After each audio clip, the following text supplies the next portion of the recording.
سلام. امروز در این پست یک نان سیر بسیار خوشمزه به سبک رستورانی با خمیر ایتالیایی و عطر و طعم خاص ایتالیایی درست میکنیم که اگر تو خونه یک بار درستش کنید از شدت خوشمزه بودن یه تیکش هم نمیمونه و همه ازتون میخوان که بازم درستش کنید. آخه شما فقط این بافت محشر و این کشش بی‌نظیرش رو ببین. خب حالا بریم برای درست کردنش. برای درست کردن مایه سیر ما به 2 بوته سیر نیاز داریم. در ابتدا با چاقو سر بوته سیرهاتون رو بزنید. 1 عدد پیاز نیاز داریم. بله درست شنیدید، به پیاز هم نیاز داریم. سر پیاز رو هم مثل 2 بوته سیر بزنید. بعد به 4 قاشق غذاخوری روغن زیتون، نمک و فلفل نیاز داریم. حالا فویل آلومینیومیتون رو پهن کنید، روش 2 بوته سیرتون و پیازتون رو قرار بدید. در این مرحله 4 قاشق غذاخوری روغن زیتون که کنار گذاشته بودید رو روی سیر و پیاز بریزید، بعد روش نمک و فلفل بریزید و خیلی خوب فویلتون رو ببندید و توی فر با دمای 200 درجه به مدت 50 دقیقه بذارید تا مغز پخت بشه. بعد که از فر در آوردید و کمی از گرما افتاد، حبه های سیر خیلی راحت با یه فشار از پوسته میزنن بیرون. ببینید چقدر راحت و قشنگ در میان بیرون. پیاز هم به همین صورت راحت در میاد. حالا سیر و پیاز و 150 گرم کره و مجدد 1/4 قاشق چایخوری نمک و فلفل رو خوب با هم مخلوط کنید. میتونید این مواد رو در میکسر بریزید تا مخلوط و یک دست بشن. حالا مایه سیر ما آماده است. مواد لازم برای درست کردن خمیر ایتالیایی محشر: آرد 500 گرم، آب سرد 250 گرم، روغن 20 گرم، مایه خشک 1/4 قاشق چایخوری، بیکینگ پودر 1/5 قاشق چایخوری، شکر 5 گرم، نمک هم 5 گرم. درست کردن خمیر ایتالیایی ساده است. به جز شکر و 10% آردتون بقیه مواد رو با هم مخلوط میکنیم. بدونید بهتره نمک و شکر رو با هم نریزید، ولی من چون عجله دارم ریختم. ما شکر رو به خمیر میزنیم. شکر واسه اینه که نونتون طلایی و ترد بشه. دوما آب باید سرد باشه. اگر خمیرتون کمی بمونه تو محیط دیگه ترش نمیشه اگر آبتون سرد باشه. و این که کلا خمیر ایتالیایی برخلاف آمریکایی 1 روز در یخچال موندگاری داره. بدونید برای 500 گرم آرد شما 750 گرم خمیر خواهید داشت که 3 تا پیتزای 30 سانتی بهتون میده. زمانی که میخواید آرد بزنید اول الک کنید. هرچی آرد زیاد به خمیرمون بزنیم در نهایت نون سفتی خواهیم داشت. پس انقدر آرد میزنیم تا خمیر خودش رو جمع کنه. من مرحله به مرحله آرد رو به خمیر اضافه کردم. در نهایت من وقتی 90% آرد رو زدم خمیر خودش رو جمع کرد. ببینید من به صورت مرحله به مرحله آرد رو به خمیر اضافه کردم. هم زدم تا خمیر خودش رو جمع کنه. همونطور که میبینید یواش یواش داره خودش رو جمع میکنه. بعد که خمیر خودش رو جمع کرد با دستتون توی ظرف ورز بدید. اگر خمیر به دستتون میچسبه کمی روغن به دستتون بزنید و 15 دقیقه خمیر رو ورز بدید. اگر خمیر به دستتون میچسبه یعنی هنوز به انسجام نرسیده. حدالامکان به خمیر آرد دیگه نزنید و با ورز دادن چسبندگی خمیر رو بگیرید. حالا خمیر رو از ظرف در بیارید، سطح کار رو آرد پاشی کنید، 10 دقیقه خمیر رو با پاشنه دست ورز بدید. حالا برای اینکه ببینیم خمیرمون دیگه ورز دادن نمیخواد، خمیر رو به این صورت تو دستتون چونه کنید و با چاقو وسطش رو بکشید. رو سطح خمیر باید حفره زده باشه. حفره‌های خمیر ایتالیایی کمتر از خمیر آمریکایی. کف ظرفمون رو چرب میکنیم، خمیر رو به مدت 1 ساعت داخلش استراحت میدیم. روی خمیرتون نایلون بکشید، بالای نایلون هم حوله بذارید. بعد 1 ساعت خمیر رو بذارید تا خمیرتون استراحت کنه. کمی دستتون رو چرب کنید، خمیر رو چونه کنید. با وردن خمیر رو ما باز میکنیم و پهن میکنیم.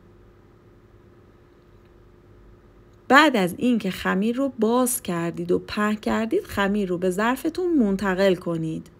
بعد که منتقل کردید، گوشه های خمیر رو اول ببرید بالا، بعد برگردونیدش بیاریدش پایین تا اینجوری رینگ دور خمیر ما تشکیل بشه.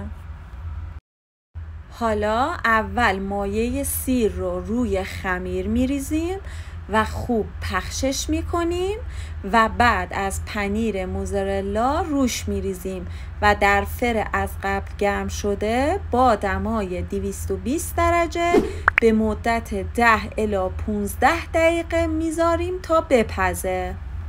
نون سیر ایتالیایی شما آماده است. نوش جونتون.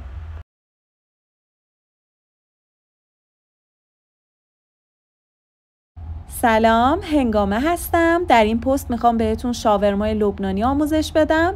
شاورما از اون غذاهای محبوبیه که معمولاً تو اکثر رستوران‌های جهان پیداش میکنی. اینقدر که با سس محشرش و ادویه‌های خاصش محبوب دل همگان شده. من اینجا به حالت فینگر فودی درستش کردم. شما میتونید توی ابعاد بزرگتر هم درستش کنید. اگر یک بار درستش کنید برای همیشه پای ثابت تمام غذاها و مهمونی هاتون میشه. برای شروع ما گوشت فیله گوساله داریم که هم میتونید به صورت ورقه‌ای برش بزنید، به این صورت که میبینید به صورت ورقه‌ای برش بزنید و گریلش کنید، و هم به صورت نواری. برای نواری برش زدن گوشت ها رو روی هم بذارید، این گوشت های ورقه‌ای که انجامش دادید، و به صورت نواری برشش بزنید. برای مزه‌دار کردن گوشت ما به این ادویه ها نیاز داریم: پاپریکا، زیره، آلسپایس، پودر سیر، هل، دارچین، اورگانو، آب 1 عدد لیمو ترش تازه، روغن زیتون. ادویه ها و آب لیمو ترش رو به گوشت اضافه کرده و خوب گوشت رو با این مواد ورز میدیم.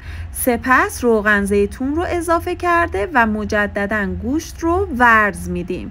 گوشت بعداً با این روغن در تابه پخته میشه.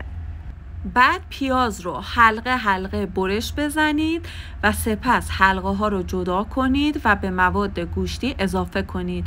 پیاز رو با گوشت ها خوب مخلوط کنید. بعد روی ظرف گوشت ها رو سلفون بکشید و به مدت 3 ساعت در یخچال قرار بدید. بعد اجازه بدید حسابی تابه شما داغ بشه. بعد گوشت ها رو داخل تابه بریزید. اگر تابه داغ نباشه گوشت آبش رو از دست میده و خشک میشه. حالا جعفری داریم که به سایز دلخواه خورد میکنیم. حالا خیارشورها رو به صورت نواری از بغل خیارشور نازک برش میزنیم به این صورت که میبینید. حالا کاهو رو رول کنید و بعد از بغل کاهو نواری و نازک برش بزنید. در همین حین حواستون به گوشت ها باشه که اگر یک طرفشون سرخ شد هم بزنید تا طرف دیگه گوشت ها هم بپزه. ما از فیله گوجه برای شاورما استفاده می کنیم. گوجه رو از 4 طرف برش بزنید تا میانه گوجه دورریز بشه. بعد فیله ها رو به صورت نواری برش بزنید به این صورت که می بینید. تربچه ها رو هم به صورت حلقه‌ای برش بزنید. 1/3 پیمانه هم زیتون حلقه شده کنار بذارید. مواد لازم برای سس ارده مخصوص: آب لیمو ترش تازه، سیر، ارده، نمک، فلفل سیاه و قرمز. آب سرد هم در صورت نیاز. تمامی مواد رو داخل میکسر میریزیم و هم میزنیم و مخلوط میکنیم تا کاملا یک دست بشه. همونطور که میبینید سس من سفت شده. اینجا پس 3 قاشق غذاخوری آب سرد اضافه میکنیم و مجدد مخلوط میکنیم. سس شما باید به این غلظت برسه. اگر به این غلظت برسه دیگه عالیه و نیاز به آب نداره. حالا کف نونتون رو اول سس ارده بزنید. بعد روی سس ارده کاهو، گوجه، تربچه، زیتون، خیارشور، جعفری و گوشت هاتون رو داخل نون بریزید و نون رو رول کنید. من 2 تا نون دیگر رو هم براتون انجام دادم. حالا به مدت 1 الی 2 دقیقه هر طرف نون رو با ماهیتابه یا دستگاه ساندویچ ساز گریل کنید. اینم از شاورمای لبنانی خوشمزه. امیدوارم درستش کنید و در کنار عزیزانتون نوش جان کنید.